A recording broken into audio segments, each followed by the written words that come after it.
Hello नमस्कार साथियों, आपका मुरली ग्लोबल स्टडी चैनल में बहुत बहुत स्वागत है। आज हम लोग क्लास 12 का पार्ट नंबर वीडियो 2 लेकर आए हैं, जिसमें आपका जनन चैप्टर चल रहा था। जनन चैप्टर में हम लोग एक वीडियो को देख लिए हैं, जिसमें एक फर्स्ट पार्ट में हम लोग कुछ को सॉल्यूशन किए थे, कुछ के बारे में पढ़े थे और समझे थे। आज हम लोग पार्ट 2 में कुछ और उसके आगे बढ़ेंगे। उसके आगे विशेष करके यहाँ से आपका मोस्ट इम्पॉर्टेंट हो जाता है। और देखिए इसके आगे यहाँ पे बोल लिख दिया है कि क्लास 12 सब्जेक्ट बायोलॉजी है, सब्जेक्ट बायोलॉजी है क्लास 12 का, और ये चैप्टर नंबर 1 है। क्लास 12 का कितना है? चैप्टर नंबर 1, जिसमें जीवों में एवं जनन है। जीवों में जनन है। कौन सा चैप्टर है? जीवों में जनन, जिसको रिप्रोडक्शन इन ऑर्गेनिज्म भी बोलते हैं। ये वीडियो पार्ट 2 है। आपका वीडियो पार्ट कितना है? 2 है, जिसमें 1 पार्ट में हम कुछ पढ़ा दिए थे। अगर पार्ट 1 नहीं देखेंगे वीडियो, तो पार्ट 1 पहले जरूर देखिएगा, तभी आपको पार्ट 2 वीडियो का लेक्चर समझ में आएगा। चलिए कुछ यहाँ पे मुख्य पॉइंट जो लिखे हैं उसको समझ लेते हैं। चलिए फर्स्ट नंबर जो लिखे हैं देख लीजिए। बोले हैं कि जीवों का आयु काल।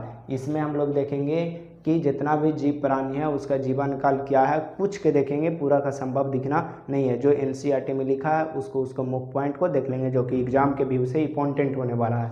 ये आपका ऑब्जेक्टिव में डालता है कि कोई भी जीव का आपका नाम लिख देगा और बोलेगा कि इसका आयु काल कितना है। जैसे आपके तोता का पूछ देगा कि तोता का जीवन काल कितना है, तो आपको बताना होगा, उसमें ऑप्शन दिया हुआ रहेगा।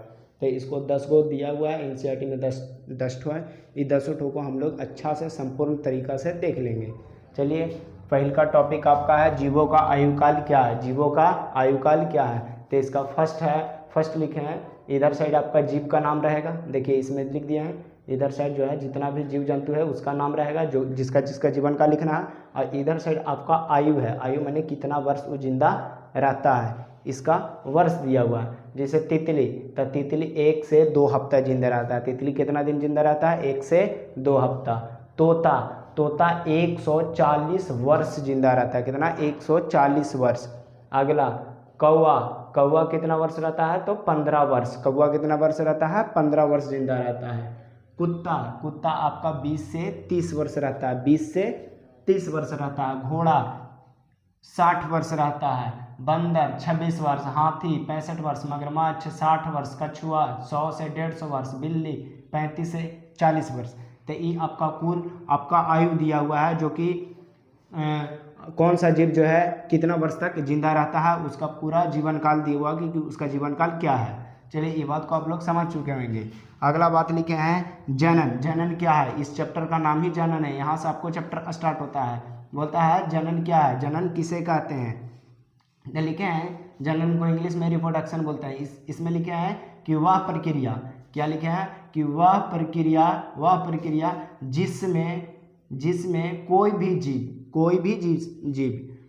जीव अपने जैसे संतान को उत्पत्ति करता है, तो उसे हम लोग जनन कहते हैं। माने वैसा प्रक्रिया जिसमें कोई भी जीव जो है अपना जैसा संतान उत्पन्न करेगा। न कि बकरी है तब भैंस के जन्म दे देगा, या भैंस है तो बकरी के जन्म दे देगा, ऐसा नहीं है। मानव है तो मानव कभी भी जानवर को जन्म नहीं देगा। तो मानव को ही जन्म देता है। कहने का मतलब है कि अपना जैसा ही संतान का उत्पत्ति करता है, वैसा प्रक्रिया को हम लोग जनन कहते हैं या रिप्रोडक्शन कहते हैं। चलिए ये बात को समझ चुके होंगे। देखिए फिर से हम पढ़ जा रहे हैं। बोलते हैं कि वह प्रक्रिया जिसमें कोई भी जीव अपने जैसे संतति कहें तो बच्चा या शिशु, संतति को जन्म देता है। क्या? संतति को जन्म देता है, उसे जनन कहते हैं। उसको क्या कहेंगे? जनन कहेंगे। उसको क्या कहेंगे? जनन कहा जाता है। चलिए अगला पॉइंट देख लेते हैं। इसी का कुछ नोट पॉइंट लिखे हैं, जो मुख्य पॉइंट होता है उसको देख लीजिएगा। इसमें क्या लिखे हैं? देखिए लिखे हैं कि संतति के जन्म के बाद माने जो बच्चा जन्म लेगा उसके बाद, संतति के जन्म के बाद वृद्धि होता है। कोई भी बच्चा जन्म लेता है तो उसमें धीरे धीरे वृद्धि होता है। हम लोग पहले छोटा बच्चा थे, अब धीरे धीरे बढ़कर कुछ आयु के हो गए हैं। अब हो गए हम लोग कुछ सीनियर, कुछ इम्यूनिटी वाला हो गए, वृद्धि कर गए, ग्रोथ कर गए।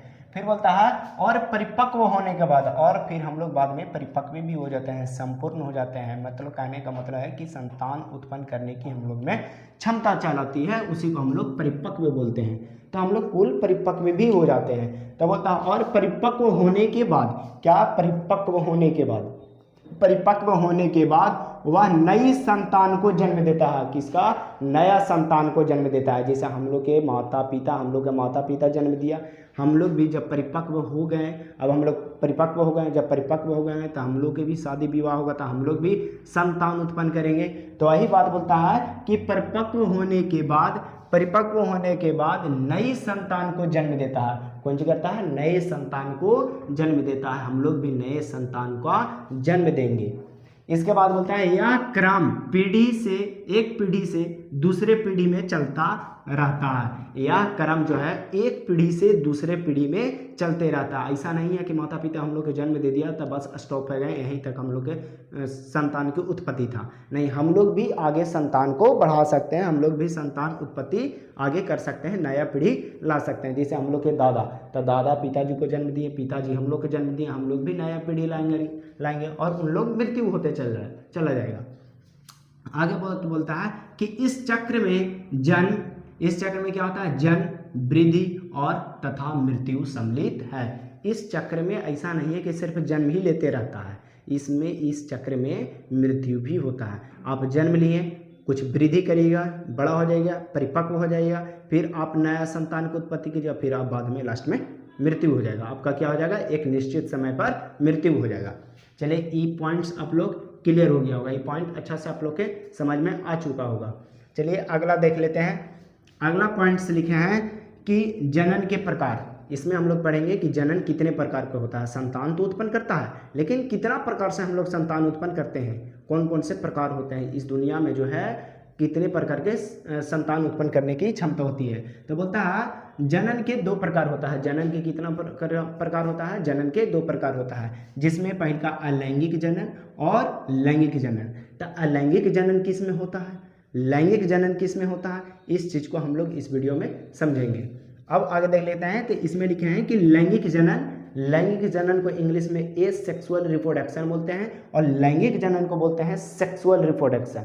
चलिए पहले अलैंगिक जनन के बारे में हम लोग पढ़ लेते हैं। अलैंगिक जनन जितना भी प्रक्रिया होता है अलैंगिक जनन वाला, वो लगभग आपको होगा माइक्रो ऑर्गेनिज्म में। किस में होगा? माइक्रो ऑर्गेनिज्म में, या बोल सकते हैं कि एक कोशिकीय जीव में होता है। किसमें? एक कोशिकीय जीव में लगभग मैक्सिमम % उसी में होता है, एक कोशिकीय जीव में। चलिए कुछ इसको देख लेते हैं, कुछ पॉइंट्स के इसमें पढ़ लेंगे। और अलैंगिक जनन के बहुत सा पार्ट है, इसमें आपका लॉन्ग वीडियो जाएगा। अलैंगिक वाला जो टॉपिक होगा ये आपको मोस्ट इम्पोर्टेंट टॉपिक होगा और बहुत लॉन्ग जाएगा। मैंने कहें तो कम से कम तो 7-8 इसका प्रकार है, 7-8 प्रकार में हम लोग इसको पढ़ेंगे। तो अलैंगिक जनन के कुछ पॉइंट्स देख लेते हैं। लिखे हैं अलैंगिक जनन किसे कहते हैं, माने अलैंगिक जनन किसे कहा जाता है, इसका डिफिनेशन बताइए। व्हाट इज अलैंगिक जनन या डिफाइंड एसेक्सुअल रिप्रोडक्शन। तो बोलता है कि जब संतति, क्या लिखे हैं कि जब संतति, देखिए 1 मिनट मार्कर चेंज कर लेते हैं। लिखे हैं कि जब संतति की उत्पत्ति कहने का मतलब है कि जब बच्चा का उत्पन्न हो, माने शिशु का उत्पन्न हो, जब संतति का उत्पत्ति एकल जनक से होता है। जनक बोला जाता है जन्म देने वाला को। जनक किसको बोलते हैं? जन्म देने वाला को। जैसे हम लोग के माता पिता मिलकर के जन्म दिए हैं, तो हम लोग का जनक कौन है? माता और पिता। तो वही बात बोलता है कि जब संतति की उत्पत्ति, जब शिशु का उत्पत्ति एकल जनक से होता है, माने वैसा संतति जिसमें 2 संतान मिलकर के ना संतान को उत्पन्न करा हो, केवल एक ही जनक मिलकर के संतान का उत्पत्ति करता है, तब उसको अलैंगिक जनन कहते हैं। तब बोलता है एकल जनक से होता है तो उसे अलैंगिक जनन कहते हैं। माने अलैंगिक जनन उसको कहते हैं कि जैसे हम लोग जन्म लिए, तो हम लोग जन्म कैसे लिए? हम लोग 2 पार्टनर को मिलने से जन्म लिए। जैसे माता और पिता 2 मिले तब जाके नया संतान उत्पत्ति हुआ। लेकिन इसमें अलैंगिक जनन में हम लोग जानेंगे कि इसमें केवल जनक एक ही रहेगा, माता भी वही रहेगा, पिता भी वही रहेगा। मैंने कहने का मतलब केवल एक ही होता है उसमें, तब उसको अलैंगिक जनन कहते हैं। केवल एक ही जनक रहता है, जन्म देने वाला केवल एक ही रहता है, तब उसको अलैंगिक जनन कहते हैं। वही बात के लिखे हैं कि जब संतति की उत्पत्ति एकल जनक से होता है तो उसे अलैंगिक जनन कहते हैं। एकल जनक से होता है तब उसे अलैंगिक जनन कहते हैं। जैसे एग्जाम्पल लिख दिए बैक्टीरिया, जैसे लिखते हैं बैक्टीरिया, कवक, प्रोटोजोआ, शैवाल आदि, इस सारे के सारे अलैंगिक जनन के प्रक्रिया के द्वारा इन लोग अपना संतान उत्पन्न करता है। चलिए ई पॉइंट आप लोग समझ चुके हैं। इसका कुछ नोट पॉइंट है, देखिए नोट पॉइंट में क्या लिखे हैं कि अलैंगिक जनन से प्राप्त या उत्पत्ति संतति, अलैंगिक जनन से जो संतान प्राप्त होता है या उत्पत्ति होता है वो आनुवांशिक रूप से समान होने के साथ साथ, क्या आनुवांशिक रूप से समान होने के साथ साथ आपस में भी समान होता है।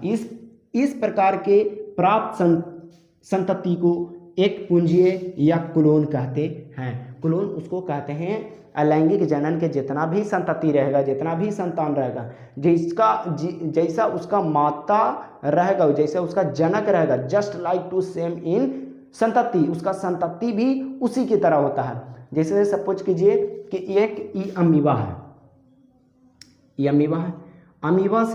अमीबा से संतान उत्पत्ति होकर के एक और बना, ई अमीबा एक ठो और बन गया। चलिए, तो इससे टूट करके अलग हुआ ई जो है जनक है। ये क्या है? जनक। ये क्या है? जनक। ये जनक है। और ये क्या है? संतति है।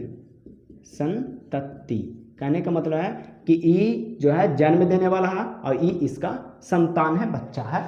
ठीक, तो जैसा इसका आनुवंशिक गुण होगा, जैसा इसका अंदर का गुण होगा, just like to same property इसमें भी होगा, इसमें भी वैसा ही गुण होगा, जिसका उसका जनक का गुण रहे वैसा ही गुण उसका संतति का भी गुण रहे। जैसे हम लोग के माता का गुण दूसरा है, पिता का गुण दूसरा, हम लोग माता और पिता से आनुवंशिक रूप से अलग है, आनुवंशिक रूप से अलग है। जैसा वो काम करता है वैसा हम लोग का सोच और विचार नहीं है, हम लोग जैसा उनका चेहरा है वैसा चेहरा हम लोग का नहीं है, बस मिलता जुलता है।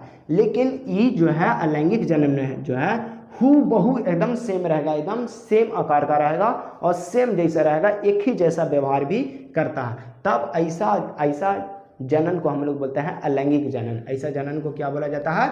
अलैंगिक जनन। चलिए ये बात क्लियर हो गया होगा। आगे पॉइंट बोलते हैं कि अलैंगिक, यही पॉइंट लिखे हैं कि अलैंगिक जनन से प्राप्त उत्पत्ति संतान आनुवंशिक रूप से समान होता है। कौन सी रूप से? आनुवंशिक रूप से समान होता है। कहने का मतलब है कि एकदम उसका अंदर का गुण एकदम समान होता है। अगला पॉइंट लिखे हैं समान होने के साथ साथ, आनुवंशिक रूप से तो समान होवे करता है। इसके बाद बोलता है आनुवंशिक रूप से समान होने के साथ साथ आपस में भी समान होता है। वो आपस में भी समान होता है, जैसा आकार के वो रहेगा वैसा ही आकार का वो भी रहेगा, एकदम सेम आकार का रहेगा, सेम स्ट्रक्चर उसका रहेगा।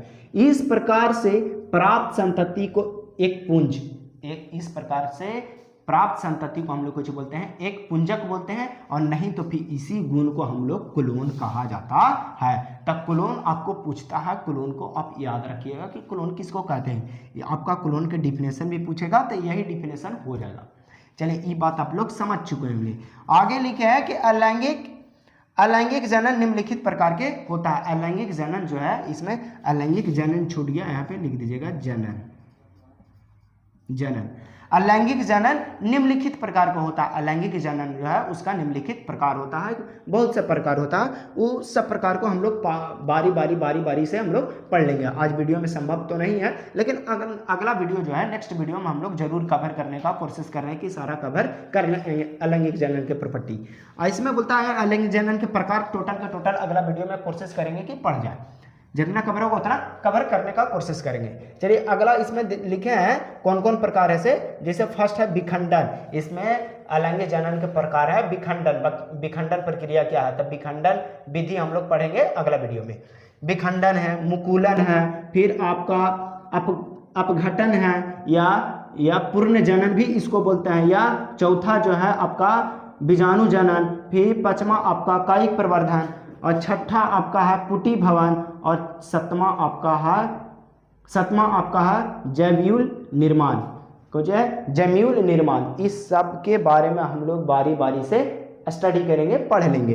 फिर से देख लेते हैं। अलैंगिक जनन जो है वो निम्नलिखित प्रकार के हैं। कुल जो है इसमें 12th क्लास में 7 को पढ़ना है। 7 के बारे में हम लोग पढ़ लेंगे बारी बारी से, जिसमें पहला आपका है विखंडन, फिर है मुकुलन, आपका अगला है फिर अपघटन या पूर्ण जनन भी इसको बोलते हैं। चौथा आपका है बीजाणु जनन, और पांचवा आपका है कायिक प्रवर्धन, और छठा आपका है पुटी भवन, और सातवां आपका है जम्यूल निर्माण। इस सब के बारे में बारी बारी से पढ़ लेंगे। अगर आप लोग पार्ट 1 वीडियो देखे होंगे तो ये वीडियो आप लोग को अच्छा से समझ में आया होगा। अगर नहीं देखे होंगे, डायरेक्ट आप लोग पार्ट 2 वीडियो देख रहे होंगे, तब पक्का है कि आप लोग के कुछ पॉइंट को मिस्टेक कर रहे होंगे, जो कि आप लोग को न भी समझ में आ रहा होगा। तो नहीं समझ में आ रहा होगा तो आप पार्ट 1 वीडियो देखने का कोशिश जरूर कीजिएगा। हम जहाँ तक की कोशिश किए हैं कि समझा पाएँ, और शायद हमको भी लगता है कि आप लोग समझ चुके होंगे।